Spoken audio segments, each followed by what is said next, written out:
সই জালিয়াতির পরে আরও বিপাকে তৃণমূল কংগ্রেস। শোভনদেব চট্টোপাধ্যায়কে বিরোধী দলনেতা হিসেবে চেয়ে তৃণমূলের তরফে চিঠি দেওয়া হলো এবং ইতিমধ্যেই মন্ত্রী তাপস রায় তিনি যে দাবি করেছেন যে তৃণমূলের চিঠির কোনো বৈধতাই নেই।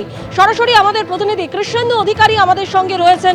কৃষ্ণেন্দু, আজকে কুণাল ঘোষ, অসীমা পাত্র তারা যান বিধানসভার সচিবালয়ে গিয়ে চিঠি জমা দেন, কিন্তু যে বিষয় তাপস রায় তিনি বলছেন যে এই চিঠির কোনো বৈধতা নেই। তাহলে যে চিঠি আজকে সচিবালয়ে রেখে আসা হলো, তৃণমূলের সেই চিঠিতে কি কোনো বিধায়কেরই সই ছিল না?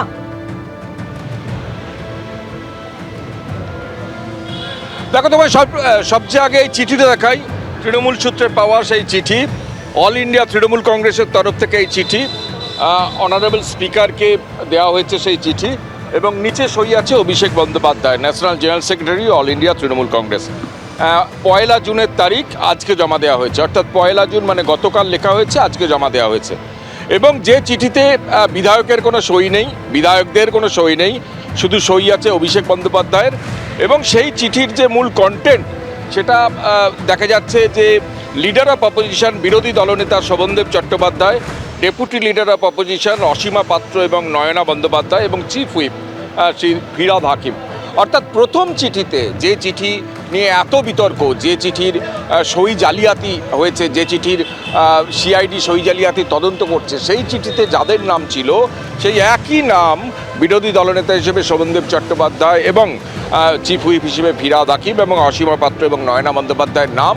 বিধায়কের সই ছাড়া আজকে কুণাল ঘোষ এবং অসীমা পাত্র, ডেরেক ওব্রায়েন রাজ্যসভার সাংসদ এবং নেতা, তার গাড়িতে করে আজকে বিধানসভায় এসে, যে বিধানসভার যিনি স্পিকার তিনি আজকে অনুপস্থিত, তিনি নেই, তার যে সচিবালয়, সেই সচিবালয়ের টেবিলে রেখে আসেন এবং গোটাটা ভিডিও করে বলে তৃণমূল সূত্রে দাবি করা হয়েছে। যেহেতু গোটা বিষয়টায় এমন টালমাটাল অবস্থা তৃণমূলের, যে যেখানে বিরোধী দলের 80 জন বিধায়কের মধ্যে 2 জন সাসপেন্ডেড বাদ দিলে 78 জনের একটা বড় অংশই শাসক এই বিরোধী দল তৃণমূলের সঙ্গে নেই।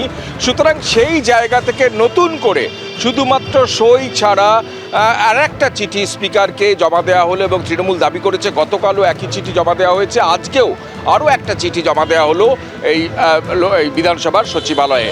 যদিও তাপস রায়, বিজেপি বিধায়ক, প্রবীণ বিধায়ক এবং পরিষদীয় রাজনীতি সম্পর্কে যা ধ্যান ধারণা আছে, তারা বলছেন যে এটার কোনো ভিত্তি নেই।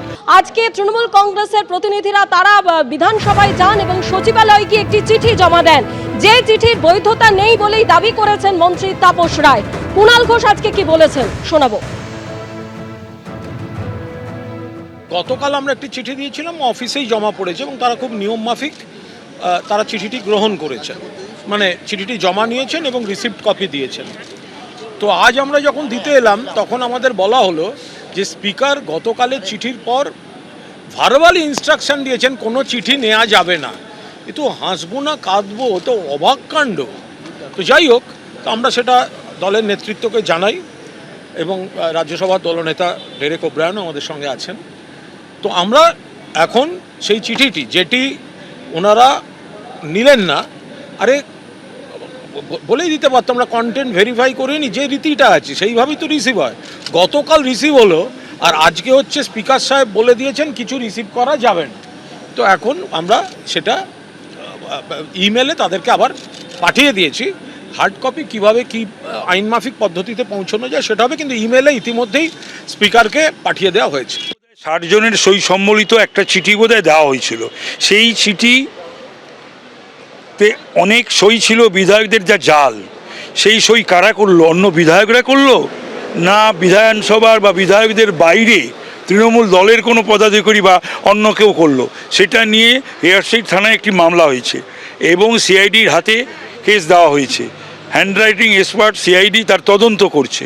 সো অল দিজ আর দেয়ার। তো এইগুলোকে মাথায় রাখতে হবে তৃণমূলীদের। সমস্যা হচ্ছে তৃণমূলীরা বেশিরভাগই কিছু জানে না, না জেনে যা পারে সেটা বলে দেয়। তো সুতরাং রীতিনীতি জানতে হবে। আজকে স্পিকার নেই, এখন স্পিকার কাল আসবেন, তখন বোঝা যাবে, দেখা যাবে, কথা বলা যাবে। তো সুতরাং নিয়ম নীতি রয়েছে, রুলস রেগুলেশনস রয়েছে। সবচেয়ে বড় কথা, এটার উত্তর ওরা দিক। ওরা এরকম বেহায়া বা নির্লজ্জ কেন যে বিধায়কের সই জাল হচ্ছে? এটা কিন্তু বাংলা কেন, ভারতবর্ষের কোনো বিধানসভায় আমি আজও পর্যন্ত হয়েছে বলে শুনিনি। এবং বিধায়করা স্বীকার করছেন যে তার সই এটা নয়। এবং বিধায়করা বলছেন যে এটা তাদের বা তার সই নয়। কিন্তু তারপরে তার সেই জটিলতা বা সেইটা তো সিআইডি তদন্ত করছে, মুখ্যমন্ত্রী বলেছেন কড়া ভূমিকা নেওয়া হবে। নেওয়া তো উচিত। এটা যদি কোনো প্রমাণিত হয় যে কোনো এমএলএরা করেছে, তার মেম্বারশিপ যাবে এবং শাস্তি হবে। আর যদি বাইরের কেউ করে থাকে আদার দেন এমএলএ, তাহলে পরে তার শাস্তি হবে। কিন্তু তারপরে গতকাল যে তৃণমূলের তরফে একটা চিঠি দেওয়া হয়েছে বলে তৃণমূল দাবি করছে, এবং আজকেও কুণাল ঘোষ এবং অসীমা পাত্র তৃণমূলের দুই বিধায়ক আজকে এসে, তাহলে তৃণমূল কত চিঠি দেবে? তৃণমূলের চিঠি দিচ্ছে, কখনো আগে কারা দিয়েছিল, বোধহয় শোভনদেব চট্টোপাধ্যায় দিয়েছিল, তারপরে আজকে কুণাল ঘোষ দিল, তারপরে ঋতব্রত দিচ্ছে। তো এ তো চিঠির লড়াই চলছে তৃণমূলেরই মধ্যে। আমরা খুশি কেন খুশি হব না? তৃণমূল ভাঙছে, বেজায় খুশি। এটা আইনি কোনো ভিত্তি আছে?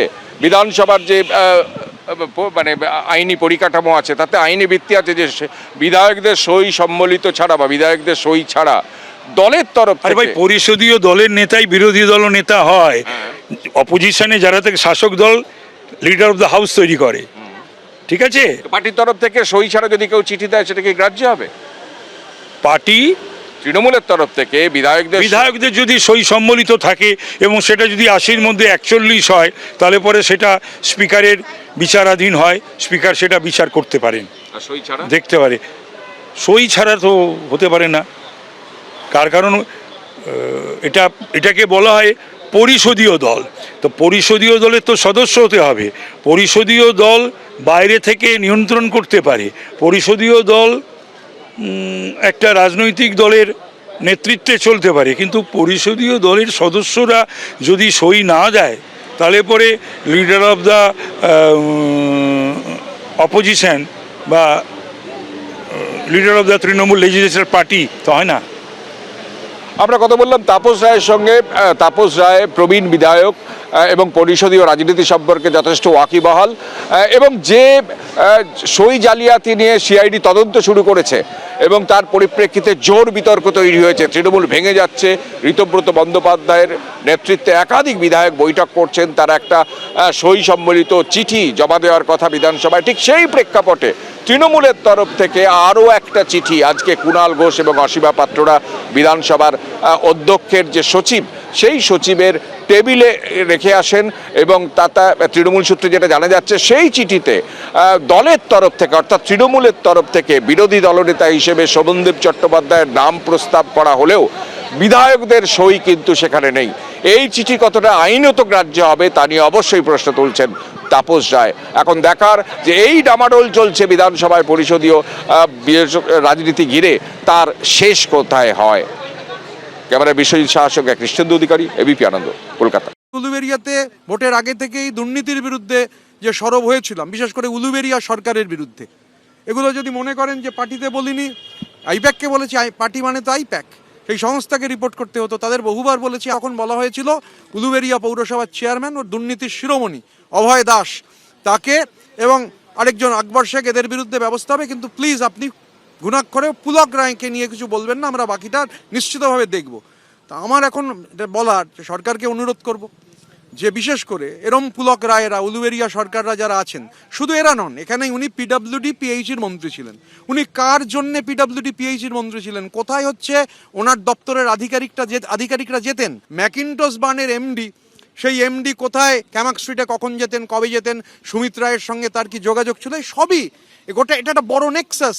এটা গোটাটাই তদন্ত হওয়া দরকার। মানে কার বরাব হয়ে কে চাইলেন, এই গোটাটা পার্টিটা, সব গভর্নমেন্টটা, গোটাটি তো হাইজ্যাক্ট। আমার থেকে মানে বিরাট বড় নয়, অল্প বড় আমার বড় দাদা, সেই বিধায়কের নাম বলার সাহস আমি এখনো সঞ্চয় করতে পারিনি, কারণ তার যাতে বিপদ না হয়। যদি বুঝি তার বিপদ হবে না, তিনি আমায় কাল রাতে ফোন করেছিলেন। কতদিন যোগাযোগ করছেন? শেষ করিনি। তিনি আমায় রাতে ফোন করেছিলেন, আমি জিজ্ঞাসা করলাম, বললো না এখনো নয়, যেদিন বলবেন তার নামও বলে দেবো, তার পারমিশন ছাড়া বলবো না। যাকে দেখে আমরা সাহস পেয়েছিলাম যে না, বসে আছে গ্যাঁট হয়ে, উঠে দাঁড়াচ্ছেন। কিন্তু অনেকে নাম বলতে বারণ করছে, কিন্তু সই তো করছে। আমি এই শোয়ের ব্যাপারে কিছু জানি না। কতজন যোগাযোগ করছে তো এরকম? আমার সাথে তো সবারই যোগাযোগ থেকে, আমার দুটো ফোনে 24,000 নাম্বার আছে, তুমি দেখে নিতে পারো। কতজন বিধায়ক যোগাযোগ? হ্যাঁ? তৃণমূলের কতজন বিধায়ক আপনার সঙ্গে আমার সাথে আলাদা করে সকাল থেকে সন্দীপনের কথা হয়েছে, আর কোনো বিধায়কের না, আর কোনো বিধায়কের কথা হয়নি, শুধু সন্দীপনেরই কথা হয়েছে। I can't fuel speculations. আমি স্পেকুলেশন ফুয়েলও করবো না। I live for this day. আজকে যা হবে তোমরাও দেখতে পাবে, কালকে যা হবে তোমরাও দেখতে পাবে, পরশু যা হবে তোমরাও দেখতে পাবে। মমতা বন্দ্যোপাধ্যায়ই আমার নেত্রী, আমাদের নেত্রী। দেখুন, একটা পার্টি, সেই পার্টিটা ঘটনাচক্রে একটা এত বড় পোল ডিব্যাকেল হয়েছে। এই পার্টিটা মমতা বন্দ্যোপাধ্যায় যে পার্টি তৈরি করেছিলেন, সেই পার্টির বদলে একটা কর্পোরেট স্টাইলে পার্টি চলতে গিয়ে যে মানে তৃণমূল ব্যাপারটার সঙ্গে সেই যে স্ট্রাকচার অভিষেক বন্দ্যোপাধ্যায়রা করতে চেয়েছেন, ধরুন আমি তো বলিনি 26 দিন বাদে যখন বেরিয়ে সে গণপিটুনি হোক বা চোরপিটুনি হোক খেলেন, খাওয়ার পরে হচ্ছে বললেন যে সংবাদ মাধ্যম শুনেছে যে জনগণ আমায় নিরাপত্তা দেবে। জনগণ যাকে নিরাপত্তা দেবে তাকে কেন্দ্রীয় নিরাপত্তা চাইতে হচ্ছে কেন? আমার সঙ্গে একজন আমার নিরাপত্তা রক্ষী যিনি আছেন, আমার সিনিয়র দাদা, তিনি যে একজন থাকেন এই গাড়ি নিয়েই, ওনাকে নিয়েই, আরও একজন, উনি না থাকলে অন্য একজন, আমরা উলুবেড়িয়া যাই, যাতায়াত করি। গতকাল থেকে গদ্দার বেঈমান এসব শুনছি, কিন্তু কোথাও চোর চোর চোর চোর শুনতে হচ্ছে না স্বাভাবিকভাবে। এবং সব থেকে বড় কথা হচ্ছে, আমি রাজ্য সরকারের কাছেও নিরাপত্তা চাইনি, আমি কেন্দ্রীয় সরকারের কাছেও নিরাপত্তা চাইনি। আমরা পার্টি তো বলেনি, কোনো রেজলিউশনই তো দেয়নি, অ্যাটেন্ডেন্সে সই হয়েছিল, তো রেজলিউশন কোত্থেকে এলো? মমতা বন্দ্যোপাধ্যায়ের তৃণমূল কোথায়? গোটাটাই তো হাইজ্যাক্ট হয়ে গেছে, একটা কর্পোরেট সংস্থা হাইজ্যাক করে নিয়েছে। लड़ेंगे या मरेंगे, नहीं तो मरेंगे। अगर जिएंगे तो लड़ेंगे, और जिएंगे तो बीजेपी को हटाते ही जाएंगे।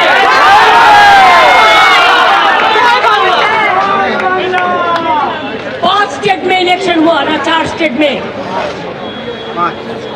लेकिन कोई स्टेट में तो ऐसे एट्रोसिटीज नहीं हो रहा है।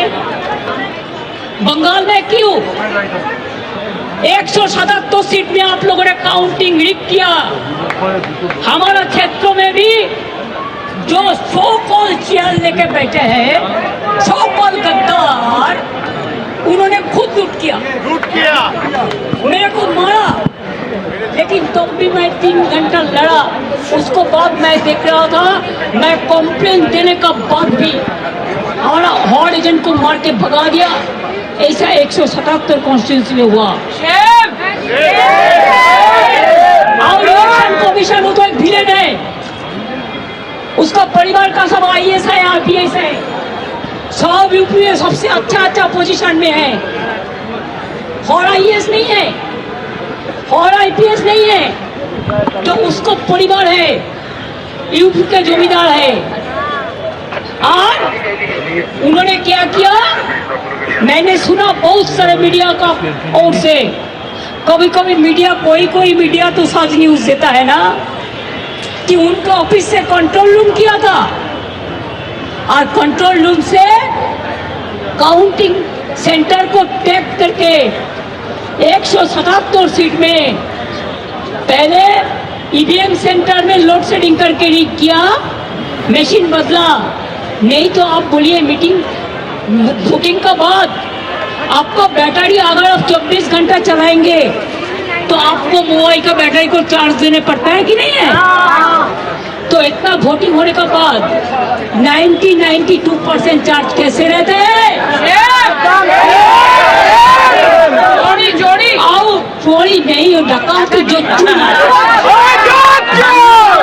चोरी, अरे चोरी करके आया तो ठीक है, आप संभालो। शांति रक्षा करना किसका काम है? हम शांति रक्षा कर रहे हैं और आप लॉलेसनेस कर रहे हैं। किसके लिए? हम लोग तो चाहते हैं आपको जो APS को मर्डर हुआ ना, सेक्रेटरी, उनको तदंत करके पब्लिक का पास में और रिपोर्ट दाखिल करना चाहिए कि इसका पीछा में क्या है। এক্সিএম হাতে সংবিধান নিয়ে হাঁটছে, বলছেন পশ্চিমবঙ্গে গণতন্ত্র বিপন্ন। আমাকে কি একটা ছবি পাঠিয়েছিল, এত দুরাবস্থা আমি জানতাম না। এত দুরাবস্থা, এক ঝুড়ি লোক, 150টা লোক আসেনি। আপনারা তো সাংবাদিকরা গেছেন 200 জন, আপনার 200টা সাংবাদিক না থাকলে তো আর করুণ অবস্থা। তারপরে রাজ্যসভা লোকসভা মিলিয়ে এতগুলো MP শুনলাম, 3টে MP গেছে, 6 জন MLA গেছে। ও দলটার অবস্থা ফলতার মতো হয়ে গেছে। কোনো বিধায়ককে 20 বার পর্যন্ত ফোন করছেন যুবরা, সেই দলের কোট আনকোট, যে তারা তো অসুস্থ শুনেছিলাম। ফোনে করেছেন এরকম অসুস্থ হলে ফোন করা যায় নাকি? স্যালাইন ট্যালাইন কিছু চলছে? আরে আমি তারকেশ্বর ধামে একবার নয়, রাম মন্দির মাথায় নিয়ে খালি পায়ে হেঁটেছি গোটা তারকেশ্বর। আপনি জানেন না, এখানে যেদিন ওই যেটাকে লোক হারিয়ে দিয়েছে 31,000 ভোটে, ও রাম মন্দিরকে অপমান করেছিল, আমি খালি পায়ে গোটা তারকেশ্বর শহর আমার হাঁটা আছে 4 কিলোমিটার। এবিপি আনন্দ, এগিয়ে থাকে, এগিয়ে রাখে।